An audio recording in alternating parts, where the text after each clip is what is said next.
سلام دوستان، میخوایم مهمترین عدد پروفایلتون رو حساب کنیم. با هم بریم ببینیم که چجوریه.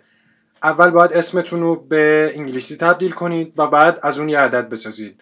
یه جدولی اینجا داریم، هر حرف در انگلیسی به یک عدد تبدیل میشه. همونطور که مشاهده میکنید مثلا C بالاش 3، M 4، O 6، Q 8. همونطور که میبینید این جدول رو باید حتما یاد بگیرید.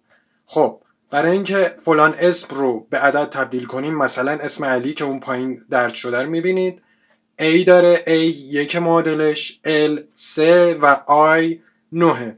خب بخوایم این اسم رو به عدد تبدیل کنیم باید این اعداد رو با هم جمع کنیم راحت. 1 به علاوه 3 به علاوه 9. جمع این اعداد میشه 13. 1 و 3 و 9 چی بود؟ 1 A بود، 3 L بود و 9 I بود. جمع اینا شد 13.